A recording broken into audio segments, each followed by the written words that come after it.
All right, today we're going to do lesson number 6.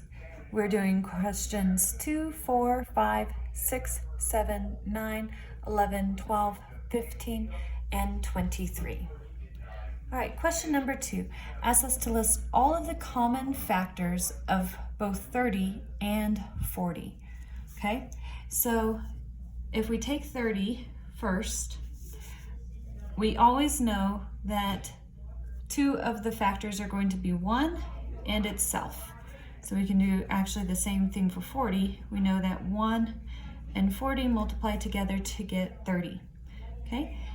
Because we have a 0 here as the end of both of our numbers, it's an even number, so we know that 2 is going to be one of our factors. So 2 times 15 is equal to 30, and 2 times 20 is equal to 40.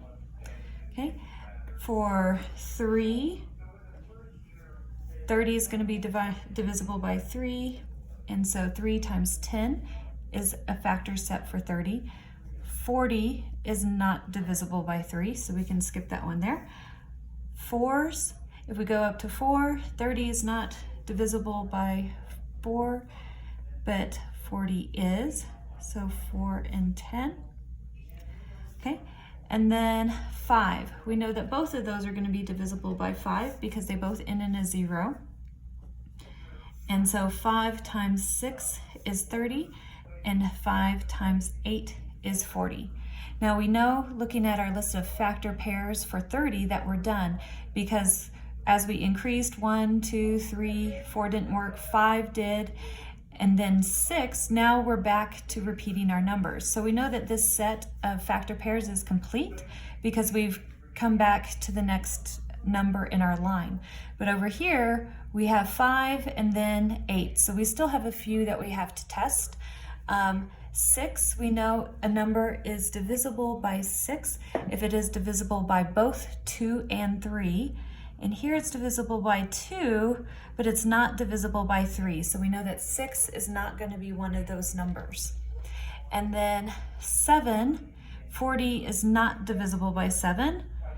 And so we can skip that one. And then we're back to 8. And we've already got that listed. So we know these factor pairs are now complete. And now we can answer our question. List all of the common factors. So we're looking for what they have in common. They both have a 1, a 2,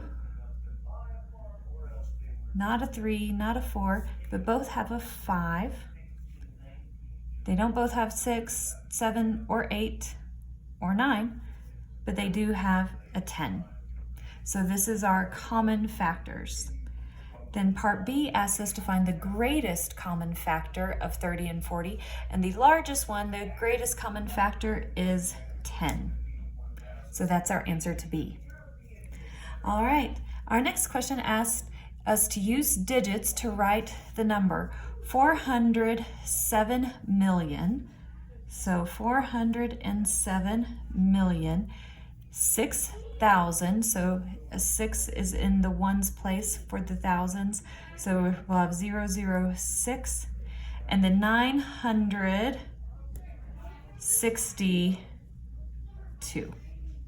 All right, so that is 407,006,962. All right, question number 5.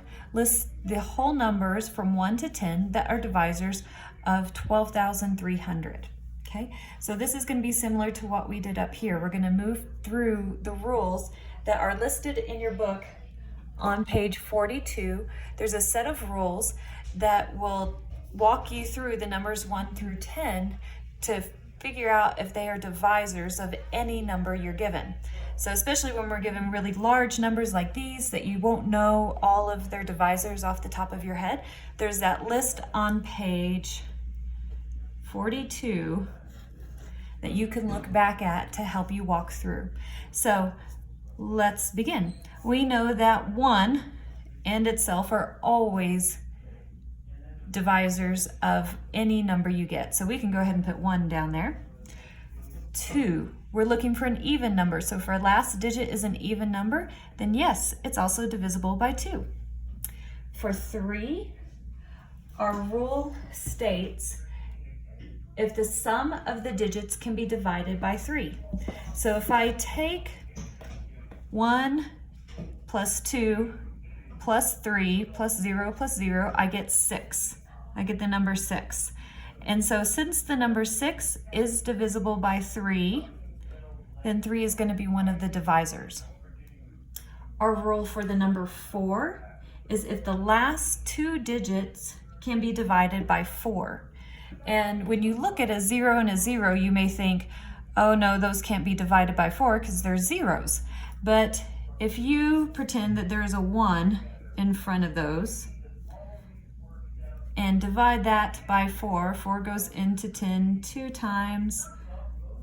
With 2 left over, bring down your 0, 25. 4 goes evenly into 100. So yes, 4 is going to be a divisor. Okay, 5, our rule for 5 is if it ends in a 0 or a 5, then yes, it will have 5 as a divisor. And since we have a 0, then 5 is one of those. Our rule for 6 is if the number can be divided by both 2 and 3. And since we determined that yes, it's divided by divisible by both of those, then yes, 6 can join the club. Our 7s, we do not have a rule for it. So unfortunately, we do have to do some long division. So we're going to divide this out. 7 goes into 1, cannot go into 1. So we move over to the next digit. So 12, it goes in there 1 time with 5 left over. 7 can't go into just 5, so we bring down the 3. 7 can go into 53 7 times. 7 times 7 is 49. So we're left with 4. We bring down this 0. Okay. And 7 can go into 4 5 times. We get the number 35. When we subtract that, we get 5. And we bring down that 0 to get 50. Since 7 cannot go into 50 without leaving us with a remainder, 7 is not evenly divisible into 12,300, so it's not going to go in our list. All right, the number 8. Our rule is if the last 3 digits can be divided by 8. So we have the number 300, our last 3 digits, and we're going to divide that by 8. 8 can go into 33 times. We have 24. We're going to have 6 and bring down our 0. And 8 cannot go into 60 evenly without having a remainder. So 8 is not going to be one of our numbers. All right, our rule for the number 9, if the sum of the digits can be divided by 9. Now we already determined that the sum of the digits was 6. And since 6 is smaller than 9, 9 will not fit. So we can eliminate 9 as well. Well, wait, hold on just a second. Nope, I'm sorry. Ignore that. With 9, it's smaller than 6, and so we can't tell from our rule whether or not we're going to have to divide it out. So, or whether or not it's automatically a divisor. So we are going to have to divide by 9. So 9 goes into 12 one time, and we're left with 3. We bring down our next 3. 9 will go into 33 3 times. We'll have 27, bring that down, there's a 6, bring that down. 9 will go into 60, let's see, 6 times. And we have 54, bring that down. And no, is not going to be evenly divisible. Okay, so 10. We know it is divisible by 10 if our last number ends in a 0, and that is correct. So it does have a 10, and those are our final answers of the numbers 1 through 10 that are divisors of 12,300. Okay, next one. Number 6, replace the circle with the proper comparison symbol. Then write the comparison as a sentence using words to write the numbers. -7 is what compared to -11? And because -11 is further away from our origin on a number line, it's further away from 0, it is smaller. It's a smaller number. So -7 is greater. So you would write that out. I'm going to abbreviate. -7 is greater than -11. Okay, question number 7. The number 3,456 is divisible by which single digit numbers? And again, we are going to have to go through this process using those rules that are found on page 42 to answer our question. Okay, so we know that all numbers are divisible by 1, so we can just go ahead and slap that up there. We know it's an even number because there's a 6 right here in our ones place, so it is divisible by 2. For 3, we use the trick where we add up all of the numbers. So 3 plus 4 is 7, plus 5 equals 12, plus 6 equals 18. Okay, so if the sum of the numbers is divisible by 3, then it will be divisible by 3. And 18 is divisible by 3, so 3 is one of our numbers. 4s. If the last 2 digits can be divided by 4, so 56. You may not know whether or not 56 is divisible by 4 off the top of your head, but you can always give it a try by doing your long division. 4 will go into 5 one time.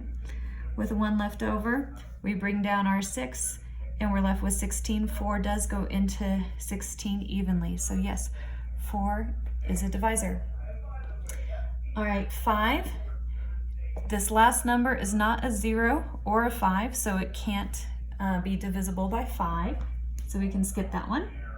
6. If it's divisible by both 2 and 3, it will also be divisible by 6. So we put that down there as well. And then 7. We're going to have to do our long division. So we have 3,456. We're going to divide that by 7. 7 is going to go in 4 times. I have to think about it too. We'll have 6 left over. We're going to bring down that. It will go in there 9 times. If you need to use your multiplication chart for these, that's totally fine. We bring down our 6 and we have 26, and 26 is not evenly divisible by 7, so we know 7 is not one of our answers. 8, our rule for 8 is that if the last 3 digits can be divided by 8. So let's take 456 and divide that by 8. Okay, 8 will go into 45 5 times. We'll have 5 left over, 56, and 8 does go evenly into 56. So that is going to be one of our numbers that it is divisible by. Then 9, if the sum of the digits can be divided by 9. So again, right here was the sum of our digits. 18 can be divided by 9, so yes, that is one of our numbers. And then for 10, we look to see if, oh wait, you don't have to do 10 because it's just asking for single digit numbers, so just up to 9. So right here, 1, 2, 3, 4, 6, 8, and 9 is your answer. Okay.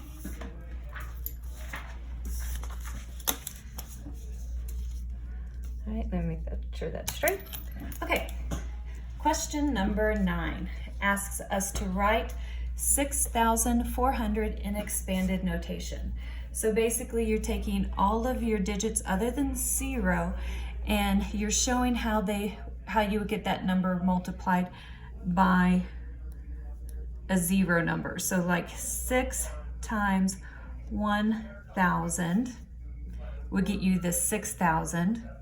And then if you added 4 times 100, you would get an answer of 6,400. So that is your answer, 6 times 1,000 plus 4 times 100. All right, number 11. We have a variable p minus 3,850 is equal to 4,500. And again, we always want to get our variable by itself on one side of the equation. So to move this to the other side, we have to do the inverse operation. And right now it's being subtracted, so our inverse is to add the number, and those two are going to cancel out. A negative 3,850 plus 3,850 is going to give you 0, so those will cancel out. But we have to be fair, we have to do the exact same thing to the other side. So we're left with P is equal to 4,500 plus 3,850.